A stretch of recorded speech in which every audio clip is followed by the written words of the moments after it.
بسم اللہ الرحمن الرحیم نحمده ونصلی علی رسولہ الکریم وعلی آلہ وصحبہ اجمعین۔ آج میں آپ لوگوں کے سامنے اس کائنات کے، اس دنیا کے اور ہمارے جو اصل ہیرو ہیں ان کا تذکرہ کرنے کے لیے پیش ہوا ہوں۔ یہ اصل ہیرو کون ہیں؟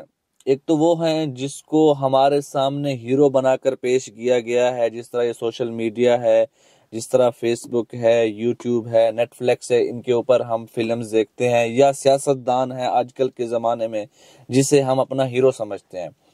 لیکن در حقیقت دراصل ہمارے اصل ہیرو ہمارے صحابہ کرام رضی اللہ عنہم اجمعین ہیں۔ یہ حقیقی طور پہ اپنا رول ادا کر کے اسلام کے ہیرو بنے ہیں۔ میں سب سے پہلے شروع کروں گا کہ وہ ہیرو کیسے بنے ہیں۔ دیکھیں، وہ ہیرو راحت کے اندر رہ کے نہیں بنے، پیسے کے اندر نہیں بنے کہ ان کے پاس پیسہ بہت تھا، وہ اچھی لگژری لائف گزار رہے تھے تو اس لیے وہ امت کے ہیرو بن گئے۔ نہیں، یہ واحد وہ ہستیاں ہیں جنہوں نے مشقت کے اندر زندگی گزار کے بعد والی امت نے انہیں اپنا ہیرو تصور کیا ہے۔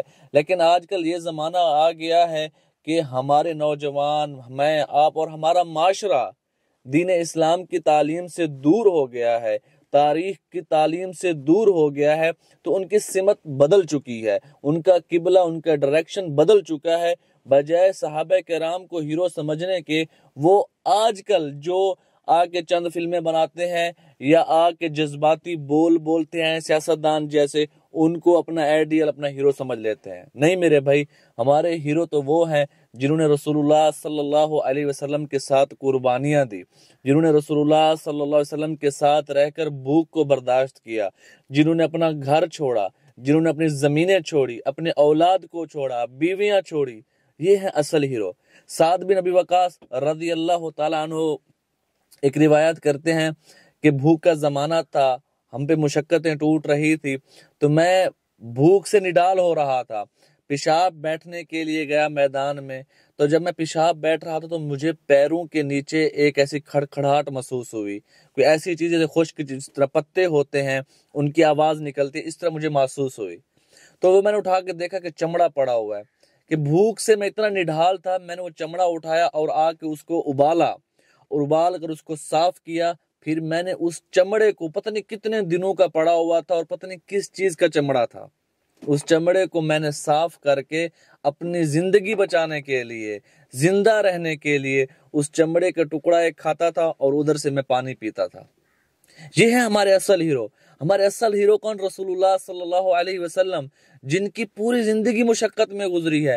امی جان عائشہ رضی اللہ تعالیٰ عنہ فرماتی ہیں کہ آل البیت کے گھر 2 مہینے چولہا نہیں جلتا تھا، 2 ماہ۔ عروہ نے عرض کیا، امی جان پھر آپ کس چیز پہ زندہ رہتے تھے؟ تو فرمایا الاسودان، 2 کالی چیزیں، کیا؟ کھجور اور پانی، یعنی کھجور کھاتے، پانی پیتے، ہم اس پہ زندہ رہتے تھے، ہم اسی پہ گزارا کرتے تھے۔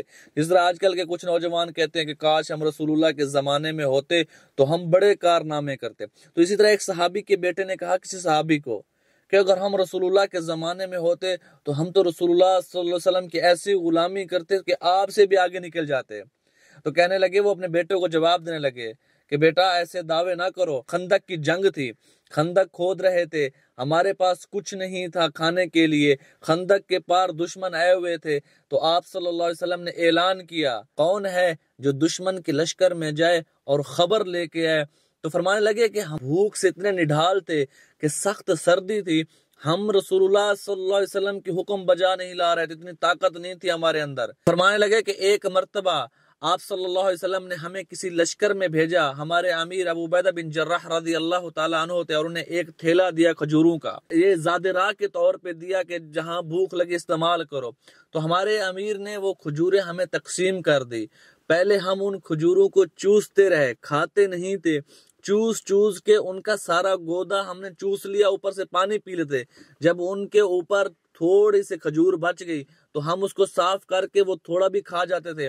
جب وہ بھی ختم ہو گیا تو پھر ہم نے جو گھٹلیاں ہوتی ہیں ہم نے ان کو چبایا اور اپنے داڑھ مبارک دکھائے کہ دیکھو ہماری داڑھیں ختم ہو گئی ہیں جب وہ ہم نے گھٹلیاں کھائی۔ اس سے اگلی بات سنو، اس سے اگلی بات فرمانے لگے کہ ہمیں ان گھٹلیوں کا احساس تب ہوا جب ہمارے پاس کھانے کو اور کچھ بھی نہیں تھا۔ آج دیکھیں رزق کی فراوانی ہے۔ ایک مرتبہ ابوبکر صدیق رضی اللہ تعالی عنہ دوپہر کے وقت سخت گرمی میں باہر نکلے۔ حضرت عمر رضی اللہ تعالی عنہ نے قدموں کی آہٹ سنی، وہ بھی باہر نکل آئے تو کہا ما اخرجک یا ابا بکر، ابو بکر آپ کیوں نکلے ہیں اس وقت گرمی میں؟ کہا ما اخرجنی الا جو، میں صرف اور صرف بھوک کی وجہ سے باہر نکلا ہوں۔ تو حضرت عمر رضی اللہ تعالیٰ نے بھی یہی عرض کیا، اے ابو بکر میں بھی بھوک کی وجہ سے باہر نکلا ہوں، سخت بھوک ہے، چلو آؤ رسول اللہ صلی اللہ علیہ وسلم کے پاس چلتے ہیں۔ تو رسول اللہ صلی اللہ علیہ وسلم کے گھر کے قریب پہنچے تو آپ صلی اللہ علیہ وسلم بھی باہر تشریف لائے۔ کہا کس وجہ سے تم دونوں اس وقت باہر نکلے ہو؟ تو عرض کرنے لگے یا رسول اللہ سخت بھوک لگی ہے۔ اللہ کے نبی نے فرمایا اے ابو بکر اے عمر مجھے بھی بھوک لگی ہے، اور چلتے ہیں ابو ایوب انصاری رضی اللہ تعالیٰ عنہ کے گھر۔ ابو ایوب انصاری رضی اللہ تعالیٰ عنہ ان کو مرحبا کہا اور اندر گئے، کھجور کا خوشہ لے آئے جس کے اوپر خشک تر اور ڈوکے وغیرہ کھجور لگے ہوئے تھے۔ آپ صلی اللہ علیہ وسلم وہ تناول فرمانے لگے، وہ چھوٹی بکری کو ذبح کیا اور اس کو بنایا۔ تو جب کھانا سامنے پیش کیا کہ ابو ایوب انصاری یہ گوشت کا ٹکڑا فاطمہ کو بھی دے کر آؤ، اس نے بھی کافی دنوں سے کچھ نہیں کھایا۔ تو یہ مشقتیں ہیں، اور ان مشقتوں کے ساتھ رہ کر انہوں نے اسلام کی دعوت کو ہم تک پہنچایا۔ میرے عزیز ہمارے اصل رسول اللہ صلی اللہ علیہ وسلم ہیرو ہیں، اور صحابہ کرام ہی ہمارے ہیرو ہیں۔ یہ لوگ الزام لگاتے ہیں ایسے بدبخت کہ وہ باغ فدق کھا گئے، ان کو خلافت کی لالچ تھی۔ کیا ایسی عظیم ہستیوں کے ایمان کی قیمت، قربانیوں کی قیمت، مشقتوں کی قیمت ایک باغ ہے، ایک سلطنت کا ٹکڑا ہے؟ عبداللہ بن حذیفہ سہمی رضی اللہ تعالیٰ عنہ کو عمر نے ایک لشکر میں بھیجا تو رومیوں نے گرفتار کر لیا۔ تو رومیوں نے گرفتار کیا کہ لے آؤ محمد کے ساتھیوں کو، یعنی صحابہ کرام کو لے آؤ۔ کہا کہ اگر تم لوگ میری بات مان لو تو میں گورنری دوں گا، تمہیں اپنے ساتھ بٹھاؤں گا۔ تو عبداللہ بن حذیفہ رضی اللہ عنہ فرمانے لگے کہ یہ تو کیا روم تو کیا، مجھے پورا عرب اور عجم آپ دے دو، میں ایک لمحے کے لیے، آنکھ جھپکنے کے لیے بھی محمد مصطفیٰ کی نافرمانی نہیں کروں گا، ان کے دین کو نہیں چھوڑوں گا۔ عبداللہ بن حذیفہ رضی اللہ تعالیٰ جو بعد کے صحابی ہیں، اور تم ابو بکر صدیق رضی اللہ تعالیٰ عنہ، عمر فاروق رضی اللہ تعالیٰ عنہ، عثمان بن عفان رضی اللہ تعالیٰ عنہ کے ایمان کی قیمت ایک باغ لگائیں گے، ایک سلطنت کا ٹکڑا لگائیں گے۔ تو اس نے کہا جو رومی بادشاہ نے کہ عبداللہ بن حذیفہ کو باندھو اور ان کو تیر کا نشانہ بناؤ، یعنی تیر ایسے مارو کہ ان کو لگے نہ بلکہ ان کے ہاتھ کے قریب لگے، ان کے پیروں کے قریب لگے تاکہ ڈر جائیں۔ تو اس نے یہ ہر بار آزمایا، پھر دوبارہ کہا لے آؤ، ہاں تم اسلام چھوڑتے ہو یا نہیں چھوڑتے؟ عبداللہ بن حذیفہ نے کہا کبھی نہیں چھوڑیں گے۔ کہا کہ ایک گرم تیل کا کڑھا بناؤ، تیل اس میں ڈالو، گرم کرو، عبداللہ بن حذیفہ کے ساتھی ہیں اس کڑھا میں ڈال دو۔ تو تیل ابالا گیا، جب تیل کھولنے لگ گیا تو عبداللہ بن حذیفہ رضی اللہ تعالیٰ عنہ کے ساتھیوں کو اس کڑھا کے اندر ڈالا گیا، اور سامنے دیکھا کہ چند ہی لمحے میں وہ ساری ہڈیاں چورا چورا ہو گئی، گوشت ختم ہو گیا، انسان کو اس تیل نے ابال کے رکھ دیا۔ تو جب عبداللہ بن حذیفہ کی باری آئی، ان کو پکڑا کہ اسے بھی تیل میں ڈالو، تو وہ رونے لگ گئے، آنکھوں سے آنسو جاری ہو گئے۔ تو رومی بادشاہ نے دیکھا دیکھو کام بن گیا، اب یہ اسلام چھوڑ دے گا۔ ہاں بھئی کیوں رو رہے ہو، اسلام چھوڑتے ہو؟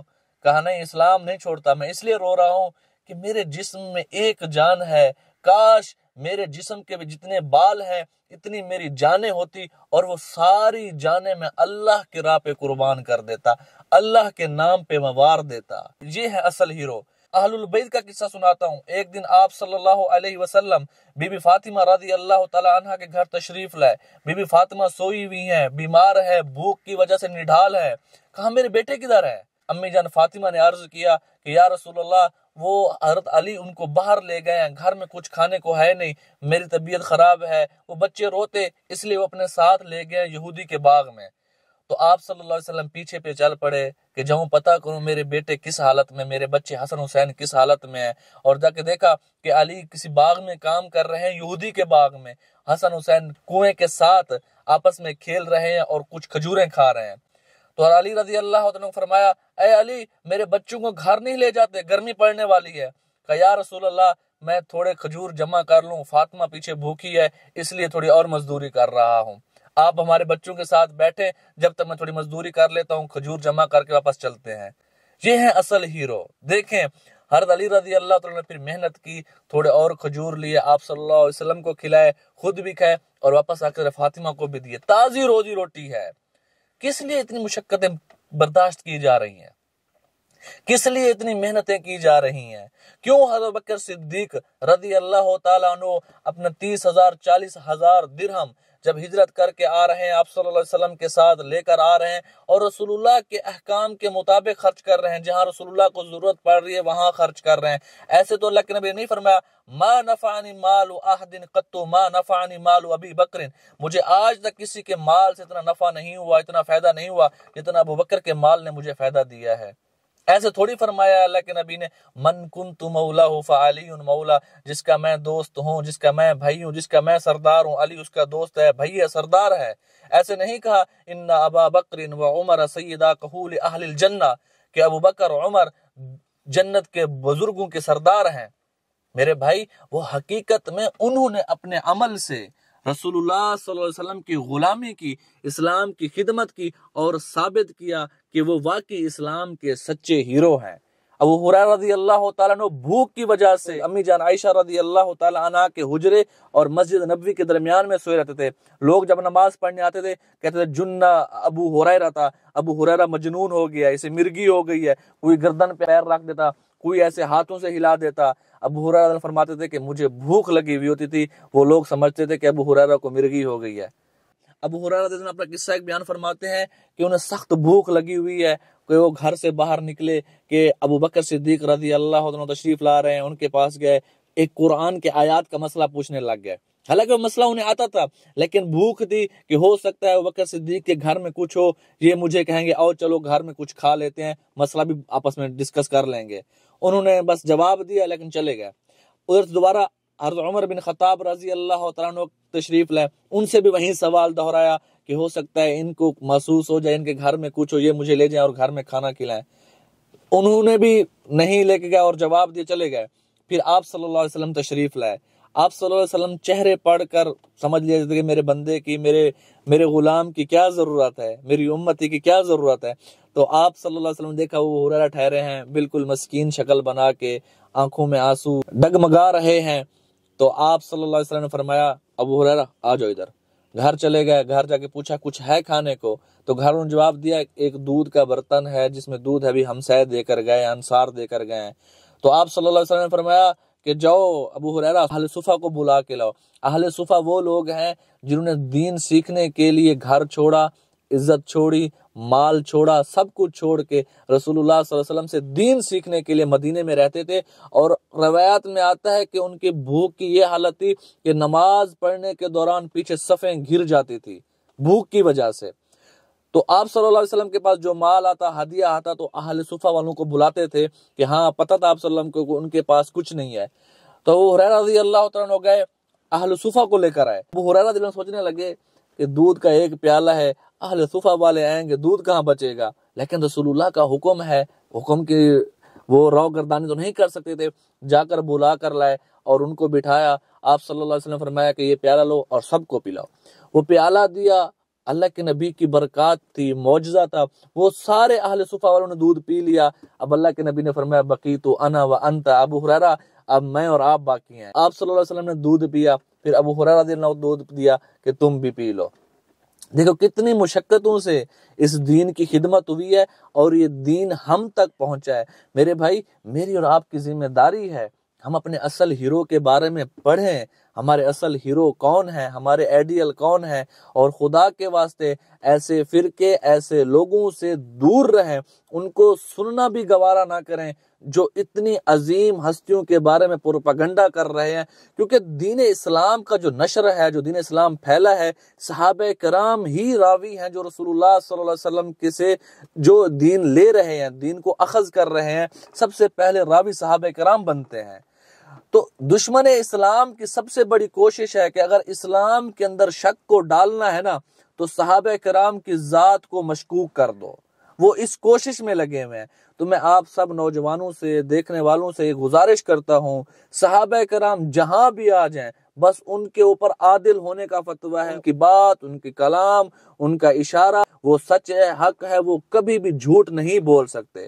صحابہ کرام سب کے سب عادل ہیں۔ یہ فقہا کا اجتماعی فیصلہ ہے کہ تمام کے تمام صحابہ کرام عادل ہیں، سچے ہیں، ان کی گواہی، ان کی بات، ان کی روایت تمام کی تمام سچی ہیں۔ تو جو لوگ اس کوشش میں ہیں کہ کسی طرح اسلام کو نقصان پہنچایا جائے، کسی طرح اسلام میں شک کو پیدا کیا جائے، وہ اب صحابہ کرام کی ذات کو مجروح کر رہے ہیں۔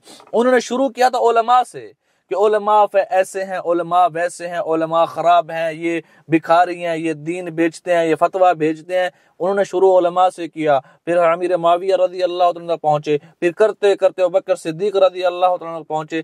تو میرے بھائی، سب سے پہلے اپنے علماء کی قدر کرو۔ ایک عالم ہی ہے جو دین سکھاتا ہے، ایک عالم ہی ہے جو عام انسان کو اس کے ہاتھ پکڑ کے رسول اللہ صلی اللہ علیہ وسلم کے ہاتھ سے جوڑتا ہے، رسول اللہ صلی اللہ علیہ وسلم کی تعلیمات سے جوڑتا ہے۔ اگر تم عالم سے کٹ جاؤ گے، دین تمہیں کون سکھائے گا؟ کیا یہ غامدی حضرات تمہیں دین سکھائیں گے؟ کیا یہ انجینئر حضرات تمہیں دین سکھائیں گے؟ یہ صرف اور صرف دین کی شکل بگاڑنے کے لیے یہ لانچ کیے گئے ہیں۔ تو میرے بھائی، حقیقی دین، اصل دین علماء سے ملتا ہے۔ چاہے سیاست کی شکل ہو، علماء کے پیچھے رہو، چاہے تبلیغ کی شکل ہو، علماء کے پیچھے رہو۔ انشاءاللہ دنیا بھی آپ کی اچھی ہوگی، آخرت بھی اچھی رہے گی۔